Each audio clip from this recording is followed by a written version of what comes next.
Matud pa sa tubag nato sa Salmo, magbalantay kanako ang Ginoo, wala nay magmakulang pa kanako. Famous kay ni siya, Psalm 23. Kana di ay magbalantay, duha na ka klase, na ay magbalantay nga sulugoon sa iyang gibantayan, na asay magbalantay nga mahimong master sa iyang gibantayan. Asa may inyong sundon ani kanang mahimotang sulugoon sa atong gibantayan o mahimotang commander sa atong gibantayan. Di mo karelate, pananglitan kamong mga ginikanan, magbalantay mamos inyong mga anak. Unsa man mo ngadto nila, sulugoon mo o master? Kinsay mo ingong sulugoon, tasang kamot. Kinsay mo ingon nga master, tasang kamot. Bahala mo diya. Matod pas atong unang pagbasa, tingali makarelate mo ani dinhis ato sa Pilipinas. Tanawa ha? Tao, gignan si Ezekiel, sultihi ang mga pangulo sa Israel nga nag-ingon ang Ginoo, mga magbalantay sa Israel. So ang mga pangulo di ay mga leaders, gitawag na sa Ginoo magbalantay. Mga magbalantay sa Israel, nganong kamo man hinoon ang naniguro pagkaon? Dili ba ang inyong katungdanan mauman ang pagpakaon sa mga karniro? Giihaw o gikaon ninyo ang mga karnirong tambok o gihimo ninyong biste ang balhibo niini? Apan wala ninyo pakana ang mga karniro. Wala ninyo liguna ang mga maluyahon, wala ninyo ayuha ang mga masakiton. Mao ni ang pagpakaon sa mga karniro ha. Ayuhon ang ligunon ang mga maluyahon, ayuhon ang mga masakiton, wala ninyo laki-laki ang mga piangon kato mga napiang, wala ninyo dad-a pagbalik ang mga nahisalaag, ni pangitaon ninyo ang mga nangawala. Hinunua, gilisod-lisod ninyo sila og tig-a kamo sa inyong pagdumala kanila. Makarelate mo sa ato mga leaders din sa Pilipinas karon? Gipakaon ba nila ang mga katawhan? Na ay AI nga akong nakit-an ba? Kanang bata, kanabitang bata nga AI, cute makay natanahon. Nyamingon dayon, giingnan siya sa iyang lolo, mating ito, Apo, unsay kalainan sa hero o sa politiko? Ingon dahil itong bata nga gamay. Lo, ang hero nagbuhis ng kanilang buhay, ang politiko nabuhay sa buhis. Awa mo kita na, nangatawa palagi mo. Awa mo kita na. Kung biya kayo, nindot kayo pagkahimo ba? Ang hero ko no, sama nilang Jose Rizal, sama nilang Andres Bonifacio, nagbuhis ng kanilang buhay. Ang mga politiko, sama President Marcos, sa mga congressmen, mga senador, mga politicians muna sila, mga mayor, mga gobernador, mga dahon yun nga to sa mga barangay officials, nabuhay sa buhis ng tao, taong bayan, nabuhay sa buhis. Okay lang tag nabuhay sa buhis, hindi kinain ang buhay ng mga magbubuhis. Pero dinis ato sa Pilipinas, gikaon pang atong buhis, gikaon pag yun ang buhay ng ating mga magbubuhis. Natanawa ha, nagkatibulaag sila, kay wala may nagbantay kanila, busa gipanukob sila sa mga mananap nga ihalas. Nagkatibulaag ang mga karnero diha sa mga bukid o mga bungtod o kana bitang mga tao nga magkatibulaag, why mo guide nila? Unsa may mahitabo? Una gyud, hugaw kaing palibot. Hugaw. Kita bitaw dinhi bisag sige gitag announce nga ang inyong basura in town ayaw ipatakag labay. Pero naa pag yung labay, pero sige gitag announce mo nang naminos-minos gyud. Kabantay mo sa atong palibot nga dili kay hugaw. Awa mo kabantay. Oh, nya, pasalamat ta kay sige gitag announce naa sa tagi pamuta nga daghang basurahan. Mura bag guided ba? Guided, nagbantay ta. Ako gani diha o kanang naatay event na karon narabas sa tay PYD usahay ra ba ni mga batanon misguided sad mo nang ato yung giyahan patakalag labay sa basura. Ako diha mamunit man kog basura na pratong pagpista nato pagkaugma torting basura diha nang atong Plaza Pilar ngari palibot ngari padong gasutana pa ko mao paghuman ako first mass nanguha ko diyang basura, pastang daghanas ni sunod og panguhag basura. Dasad silag sako, ilugon pang akong gikuha nga katong gibitbit ay lagi ilog-ilog dali daghang basura. Ato mga dila diha, padil ako na lay labay na ko. Ha, dugay na kay kang agi-agi diha ng basura o ani mo kuha. Naagi leader nga mo guide aron di magkatibulaag. Mao na kaning ato rong basura nga nagbaha nga gibutang diha anang social media dito sa Paranaque o sa Pasay, mo ina-highlight in town, sorry sa mga mulupyo diha, sa Pasay o sa Paranaque o sa Manila, kay di asad mi daghang basura sa Cebu, naasad sa Mindanao, Davao, tingali. Ang Davao, limpyo kayo. Muna ilang giingon, ngadto sa kog Davao, murag generally speaking, limpyo yun ang Davao. Palawan, limpyo sad. Na mga pipilang tong lugar nga limpyo. Tungod kay ang mga leaders, guided ang mga tao wa magkatibulaag.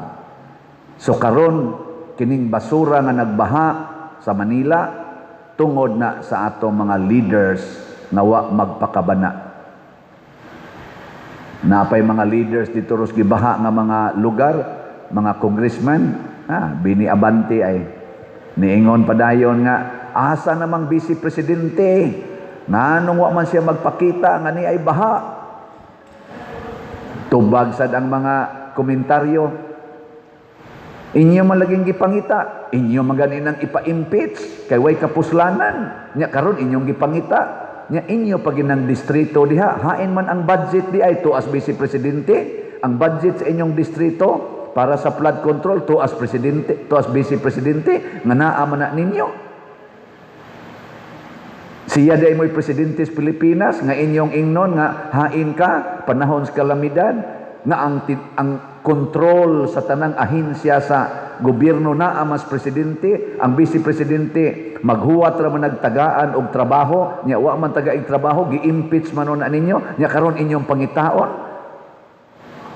Hain man dayong presidente. Ingon sad ang mga comment dito, kanay pangitaa. Di ba sakto sad? Oh. Kamong ni aron dinhi o kamong naminaw dias online, unsa man mo, maayo mong magbalantay o bati mo nga magbalantay? Tubag. Matod pa, magbalantay kanako ang Ginoo, wala nay magmakulang pa kanako. Kung maayo pa mong magbalantay, wa na untay kuwang ang atong slot karon. Wa na untay kuwang ang atong raffle tickets karon. No. Nagmeeting mi sa atong mga youth leaders, organizers sa atong PYD karong Biyernes, sugod karong Biyernes, Sabado ug Domingo. Gipang-cancel namo ang uban nilang mga aspeto sa ilang activities nga mo gasto og kwarta. Sorry kaayo sa nakontrata ha. Among gikat kay kuwang kay atong budget. Ni budget tag 700,000. So far ang atong nadawat nga slot na apas mga 3,293. Kani may atong kuhaan para ikuan nila ihatag. So gato ni i-convert into cash na aranis mga 300,000, nya 700,000 atong budget. Muna, doon na unta to sila live streaming, kunuhay sa ilang activity, ni-hire sila yung tig-live streaming, niya 40,000 ang kontrata, among gi-cancel. Sorry kayo sa gi-kontrata, wa gid miroy kwarta. Mura biyag nasubo ang mga batanon. Yan, apato sila kontis-kontis sa mga ilang mga, naman na sila yung mga festival nga area, nya ilang kontis-kontison, mo budget sa itong mga 20,000 kapin, amo sang gi-cancel, kay wa tay kwarta, sorry sad sa nangandam na para sa contest. Nasa to sila karo ilay prosesyon, butangag daghang buwak, kay magprosesyon sila, isip culminating march nila. Nindot ba yaon tato? No? Pero mo gasto man sa dako-dako, mga 20 man kapin ang buwak gihapon, o ang mga suga pa ana, baterya pa, gi-cancel na sa namo, gihimong andas. Adi mo, wa mo maluoy. Ana niya ang ilang pagkaon na atatoy ipakiter tanan, ipaluto na las kusina, niya buwad na lang o ginamo sa tong ibutang. Ana na lang. Kaysa magsige patag hire anang kiter-kiter niya mahal kaayo. Diha na las kusina, luto ilang nagbuwad og hipon. Okay ra pa din. Managko ginang ilang mga tabon-tabon inighuma sa PYD. Nganong ni settle man ta aning barato kaayo nga mga gamay nga gasto, wa tay kwarta. Dako ang kuha ngano man minus kayo ang namalit og slot, tag 100 ra gid ning atong slots. Wa gid mo'y 100 diha. Naa. Nya kabaw mga online parishioners, wa gid mo'y 100. Naa. Pero dili lang mo maayong magbalantay, nagbantay rata sa atong panginahanglan, wa ta nagbantay sa panginahanglan sa atong simbahan. Dili na to suportahan ang mga batanon. Duha na ka kaso sa atong nasod karon nga nagsunod-sunod nga ang batanon 14 anyos na musil sa ilang kaugalingong kaubang estudyante. Diha sa Leyte, nahitabo to few months ago. Karon bag-o na sad few days ago dito sa Zamboanga. Gilive pa, gilive. Kinsa may galive, siya rasad. Nya iyang gipusil, ang iyang gipangitag una, ang iyang maestro mating ito. Nya pag human wa man niya mapatay, iyang gipusil tong duha ka estudyante ug ang uban pa. Napatay niya ang duha. Ang uban nasamdan ra. Nya human dayon siya nagpatay niya. 14 anyos. Nya bright kuno ka ito. Nya arang-arang mga pagkabutang. Di lang ta mosulti kung sa pagkabutang. Naamo na sa social media. Nagkatibulaag ang ato mga batanon. Nag-abot-abot mi sa ako mga kaubang pare, akong kabatchmate. Naghisgot mi sa mga eksperyensya namo karon. Ang mga batanon nato karon ang gatudlo, ang social media, ang AI, ang internet. Muna sige sila pinusilay, ikadako-dako og mahiubos, pusil dayon. Way nag-manage anak nila ron. Nya daghan sa to mga batanon kanang inig pakumpisal nako, moingon dayon, I attempted to end my life, Father. I attempted to end my life. Why? I was depressed. I was stressed. 13 anyos pa ka, 14 anyos pa ka, depressed na ka. Kami sa una, sus, magduwa pa naman may nagkasing in taon. Oy, magduwa naman may siyatong. Father, I end my life. How old are you? 17 years old. Ngano man, gibuwagan ko sa akong uyab. 17 years old, gibuwagas uyab, maghikog na ka. Kamis una buwagan mig uyab. Ay sus. Amo ra man nang iduwag batulata. Di man mi maguol ana. Akos una 15 anyos man ko nagsugod og panguyab. Karon uyab mi sunod buwan di na mo tagad. Wa ra man ako. Inoon katong pag-college nako nakahilak sa ko ato gamay pero wa ko maghikog. Ay wa ko magunahon na nang hikog. Kani failure gud ni nato. Mo na karon do naman tay PYD, do naman tay youth activity. Support in town mo pamalit mo slot. Napatay time. Karong adlaw hotdan ninyo palit atong slots. 100 lang ipadala na diri sa among GCash. Tanawa din sa atong screen. GCash, pwede sa atong bank accounts, pwede sa atong kaning sige ani, kwarta padala. Maabot ra day na karon. Kay ato suportahan ang activities mga batanon. Kay bisag ipang-cancel to namo katong ubang mga aspect nila nga nindot ra baon ta to, hastang decoration among gipaminusan, hastang ilang kaon gipaminusan. Pero moabot ra gyapon mga 500,000 kapin. Nya mga 300,000 pa ang ato in taong kwarta karon. Og manguha sa taslaing budget sa atong project kining atong mga raffle tickets, pila ra man say atong raffle tickets karon 1,892. Nya ang atong bayronon karon aning atong mga projects dire hapit na moabot og mga 4 million ang atong bayronon.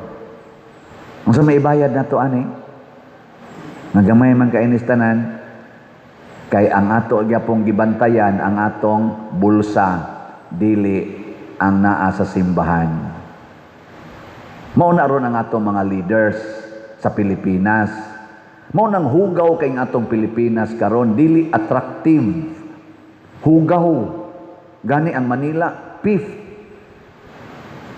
kuno siya sa ranking sa mga hugaw nga lugar sa kalibutan. Kalibutan ha? Nakaabot gyud ta og top 10 ang Manila.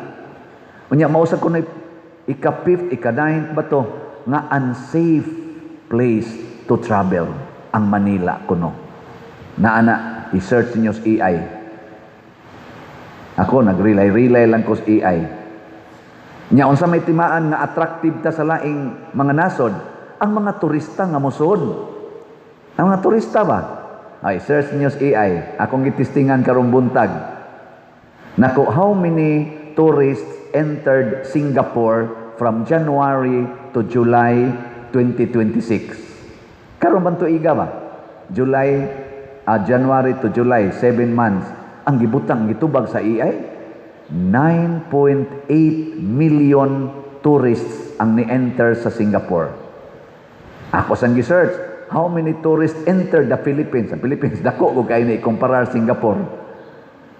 How many tourists entered the Philippines January to July 2026? 3.7 million tourists. Ako din gipangutana. Hain may dako. Ang AI ba? Wa na ko binisaya. Which is bigger in area? Cebu or Singapore?